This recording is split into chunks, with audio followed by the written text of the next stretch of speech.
y la libertad de expresión en El Salvador. La voz del presidente Nayib Bukele es un colombiano, Andrés Guzmán. Doctor Guzmán, buenos días, gracias por estar en Caracol Radio de su país. ¿Cómo le va? Muy bien, muchas gracias. A ver, doctor Guzmán, que tenemos como una dificultad en la comunicación, ¿cómo nos escucha? Hola, yo lo escucho perfecto. Perfecto. Doctor Guzmán, ¿cómo termina usted de consejero presidencial de Derechos Humanos, de Libertad de Expresión del presidente de El Salvador? Bueno, pues muchas gracias por la pregunta. La verdad es que he trabajado pues en El Salvador y en otros muchos países de América como asesor técnico en temas legislativos, en temas de libertad de expresión, de protección de datos personales. Y aquí en El Salvador pues ya he estado trabajando hace algún tiempo, conocía el contexto de gobierno y pues me conocían un poco y pues estuvimos hablando últimamente de temas de eso, de libertad de expresión, de derechos humanos y pues el señor presidente tuvo bien llamarme para este importante cargo. Doctor Guzmán, el tema de los derechos humanos en El Salvador tiene muchas ópticas desde el exterior. Los que dicen que el presidente Nayib Bukele los atropella en el trato que da a las personas que detiene y los que dicen que los respalda porque está defendiendo los derechos humanos de la gente frente a la criminalidad. Gran debate en el continente sobre el presidente Bukele. ¿Cree usted que eres un defensor de los derechos humanos como presidente? Bueno, aquí hay un régimen de excepción basado en que fueron más de 30 años de guerra interna, una guerra pues digamos muy difícil de entender.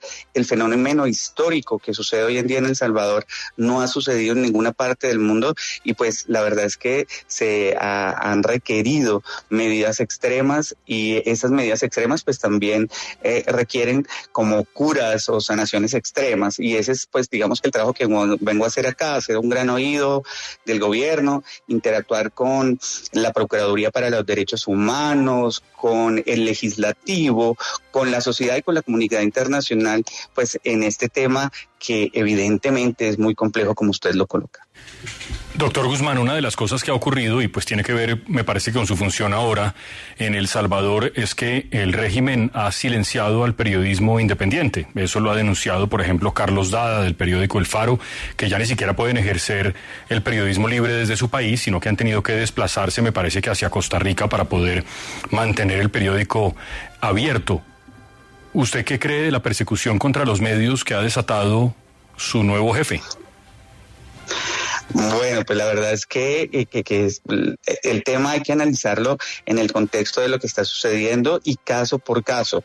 Yo llevo un día en el cargo, entonces pues yo le agradezco muchísimo, pero yo no, pues digamos que estoy entendiendo el contexto del país, estoy entendiendo el contexto de lo que pasa y bueno, la libertad de expresión pues no es una palabra que de la simbología que se pueda decir todo por parte de los medios de comunicación. Yo tengo que analizar caso por caso y desde el punto de vista del gobierno crear líneas de acción para poder garantizar el derecho de todas las personas a expresarse libremente, que es lo que dice la Constitución de El Salvador. Estamos hablando con Andrés Guzmán, nombrado como comisionado de Derechos Humanos y Libertad de Expresión del gobierno del presidente Bukele en El Salvador. Es colombiano. Vanessa, la escucha el doctor Guzmán. Quisiera saber, doctor Guzmán, ¿cómo lograría usted ha hablado de reconciliación social en El Salvador, que es un país obviamente atravesado por la guerra, que ha tenido un tema de violencia complejo con las maras, etcétera, pero que tiene una de las cárceles más reconocidas y más criticadas, además, en derechos humanos en el mundo? ¿Cómo pretende usted hacer algo que se llama reconciliación social cuando tiene, a juzgar por lo que han dicho algunos organismos de derechos humanos, a jóvenes incluso inocentes solamente por tener tatuajes presos allí y cuando lo que hay es un régimen de terror? Vanessa, ¿cómo está? Muchísimas gracias por la pregunta. Vea, lo primero es que no hay un régimen de terror, hay que venir a El Salvador para entender qué es lo que pasa. En El Salvador, pues, la verdad es que se respira un ambiente de seguridad y de paz gigantesco. Ahora bien, el caso particular de las cárceles es un caso y de lo que pasa allí, pues que tenemos que atender, que desde la comisión que tengo, pues es una de las prioridades y pues vamos a revisar todo el tema. Lo que le digo, yo no puedo, digamos, en el cargo que estoy ocupando, usurpar lugares que tiene, por ejemplo, la Procuraduría del país en derechos humanos y otras entidades que aquí se encargan de velar por eso. Digamos que yo soy un gran oído y la idea es generar procesos, modelos normativos, adecuaciones técnicas para poder sucumbir la situación y salir de esto que es un régimen de excepción y poder llegar a que se garanticen la libertad de todas las personas, no solamente de las que están detenidas, sino de todos los salvadoreños. Aquí la libertad ha sido coartada por lo que le digo, más de 30 años. Hay personas que no conocen el barrio, digámoslo así, de al lado porque no pueden pasar, porque hay fronteras invisibles, hay toques de queda que fueron colocados por las maras hace muchísimos años y la gente a las 7 de la noche todavía no sale de su casa porque le da miedo. Eso hay que arreglarlo y la idea es pues dar una mano en esa labor desde el gobierno. Doctor Guzmán, oyéndolo hablar yo, aquí tengo la sensación de que ya hemos hablado en Caracol Radio. No sé, usted en su rama de ejercicio del derecho tiene algo que ver con informática, con tecnología, con inteligencia artificial. ¿Será el mismo?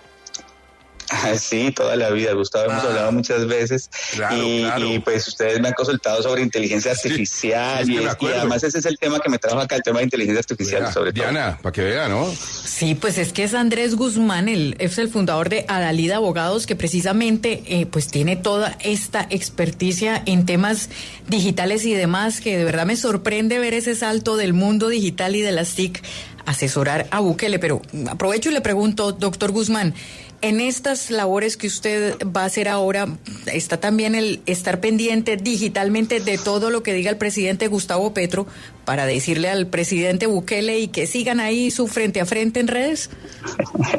No, la verdad, no, lejos de ahí, muy lejos. Doctor Guzmán, buenos días. Hernando, pero un segundo porque, a ver, esto de Bukele, Petro, interesante que usted no lo plantee desde su punto de vista de colombiano allá en El Salvador siendo tan cercano al presidente. ¿Cómo ve esa relación? No, la verdad es que pues honestamente el tema de las relaciones internacionales aún no lo conozco, pues digamos que la comisión que estoy tomando es algo vital e importante y bueno, pues vengo de trabajar en la Defensoría del Pueblo, yo fui defensor delegado para los derechos en ambientes digitales y libertad de expresión por algún tiempo, tuve una interacción gigantesca y conozco pues todo el contexto de mi país y gracias a esa experiencia estoy acá, ¿no? Pero pues digamos que lejos de estar dentro de la relación, digamos que existe entre los dos gobiernos y sobre todo entre ellos dos, ¿no? Como personas. Pero no se preocupe que siendo colombiano lo saca al baile. Hernando, qué pena, adelante. No, señor. Buenos días, doctor Guzmán. Quiero preguntarle lo siguiente. ¿Este cargo, esta misión que usted va a desempeñar en ese país centroamericano tiene periodo? Y teniendo en cuenta lo que usted nos ha señalado con relación a la emisión de recomendaciones, ¿esas recomendaciones que usted haga o esos conceptos tienen carácter vinculante o son facultativos del presidente Bukele para llevarlos a cabo? Hernando, muchas gracias por la pregunta. La verdad es que es un nombramiento, pues digamos que no tiene un tiempo, es un nombramiento que se hace, digamos que por decirlo así, para entenderlo en contexto colombiano, sería como un nombramiento, un cargo de libre remoción. Y lo segundo es que pues yo no, digamos que en el cargo que estoy, dentro de lo que hago doy conceptos técnicos, pero además de eso pues la idea es colocar modelos normativos. Hay muchos temas que tienen que ver con, por ejemplo, inteligencia artificial, que hoy en día pues digamos que nos gobierna y que es una preocupación del gobierno en cuanto a las decisiones que toma por nosotros, el análisis que hace de las personas, ver temas como lo que hacen las redes sociales en los niños, en los adolescentes, es un tema pues bien importante y entonces en eso pues digamos que voy a trabajar muchísimo. Además de eso pues la libertad de expresión no solamente tiene contexto de los medios de comunicación, sino además de los influencers que muchas veces tienen más impacto que algunos medios y trabajar en que las inteligencias artificiales no controlen lo que dicen las personas en red es un tema vital acá. Entonces, digamos que más que todo es eso, es un trabajo muy técnico y es un trabajo, pues digamos que lleva a terminar o en normas o en procesos o en proyectos para, digamos, tener una salida de este régimen de una forma mucho mejor, ¿no? Pues es Andrés Guzmán, colombiano, nombrado como comisionado de Derechos Humanos y Libertad de Expresión del presidente Bukele en El Salvador en su primer día de trabajo aquí en Caracol Radio. Volvemos a hablar, doctor Guzmán, muchísimas gracias. No, a usted, Gustavo, un saludo muy especial y un abrazo a todos.